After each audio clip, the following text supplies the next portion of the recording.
So right now I am in a 3-month test with loop resistance bands, and after my kind of fiasco with the undersum bands and them not being up to par, I'm going to go over what my current resistance loop band setup is. That way you can take a look at it, see if it works for you, or if you'd like to make changes to help improve your home gym setup. So my favorite change of this home gym setup has to be the upgrade to the Geeku resistance bands bar.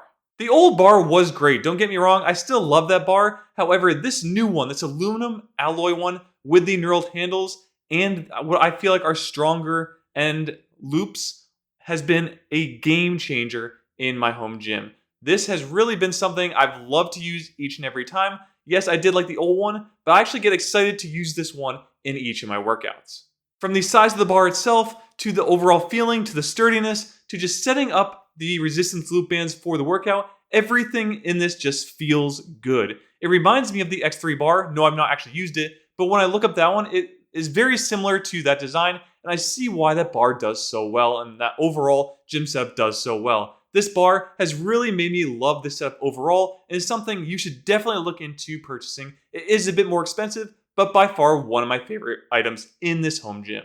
Item number 2 is a change to the resistance bands themselves. Yes, I used to use the Undersun resistance loop bands, but after having purchased the newer ones in 2024 and seeing how bad these newer versions are, yes, my old Undersun are 4 years ago are far better than the current ones I just bought.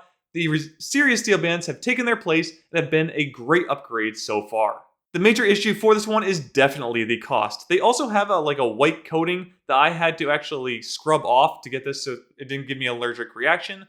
But do know that these bands are awesome. They are a lot harder to use though, so I have had to drop, in some cases, 2 resistance band sizes just to be able to perform 1 rep of an exercise. So do be aware if you are going from something like Undersun to Serious Steel, you might be humbled in that you are reducing the band that you are using.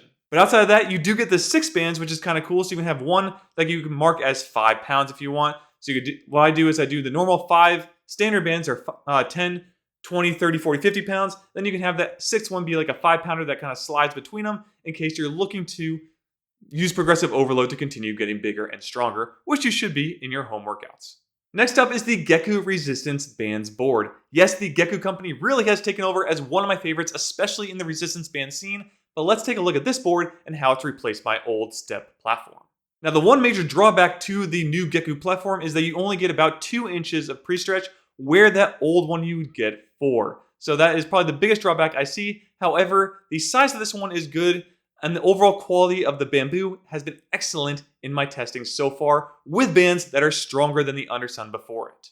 One reason I have actually moved towards the Geeku is that someone left a comment that they found that the step platform only supports about 250 pounds.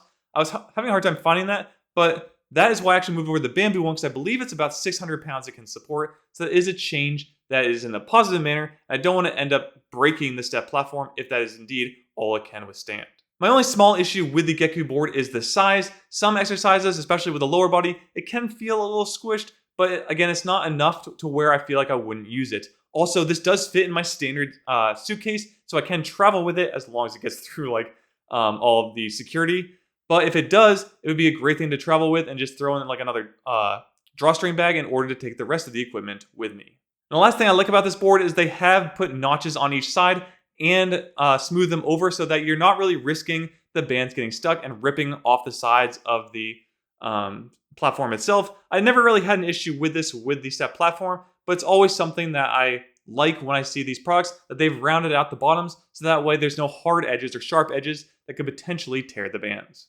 All right, the next items are in an extras I've put in here, and the first one is going to be the ab roller wheels that go on the Geeku Resistance Bands bar. This came as a bit of a surprise to me, but one I've really liked. I only use it for the one exercise, the ab rollouts, but it has been really, really good so far. It holds my weight at about 200 pounds as of shooting this video, and it just allows me to do an exercise like ab rollouts in order to really target the core and get it working well. This is replacing the cable crunches I was doing before. The main reason is I got 2 bands to where I was actually lifting myself off the ground. This is also an issue with my pull downs. So do know if that's a problem with yours, you can move to something like this by just getting these cheap, like $12-ish wheels that go on the end of the bar. Now that leads me into my last extra item, and that is the Sportneer pull-up bar. And this is a bar that actually goes inside your door frame. It doesn't hang on the edges like many other ones, but this one goes inside your door frame. And surprise to me, this thing has held up and holds my weight really well, even though I was extremely scared to try it out. Now I was scared because it just sits on the inside of the door frame, and every time I go to use it, I feel like it's just gonna slip off and fall straight to the ground. However, this thing has held up very, very well. I can't even get this thing to budge. The only issue I have seen has not happened to me, but I've seen many comments on it, is that if your door frame isn't the best, when you go to secure on the sides as it pushes against the door frame, it might actually push in the frame itself, making separation at the top where the two boards come together. So it may create that seam, it might just like break it apart. So it's something to watch out for. But for me, it has worked very, very well so far. So just check your door frames, make sure they're sturdy. And if that is something that it is set up to do, try out this bar and see if it'll work for you. Now, I like to also add in the Acme J-hook handles, which I've had for a very long time, and do my pull-ups that way. You don't have to, but I found this is a bit more comfortable. Now, the last thing I will throw in here is a bonus, and it's really just an item I would travel with instead of the Sportneer, and that is the Cross Grips by J-Flex. These are just handles that go around the door frame of the door in order to do things like pull-ups or other vertical pulling movements. I would just do pull-ups with it, but I like these because they're simple to travel with. You can put them in kind of like a knapsack or anything, and they're easy to then set up on most door frames. Just, again, check and make sure that the frame is actually pretty sturdy, but as long as it is, you can do pull-ups when you are traveling. But that's it. Those are the major changes to my plan. I've really, really liked these updates to my resistance bands home gym. It's starting to get a little expensive, but I'm going to go over in a future video and break down kind of like what is the cost against like what the X3 would have and stuff like that to see how it prices out and if you want to go with something like this in your own home gym.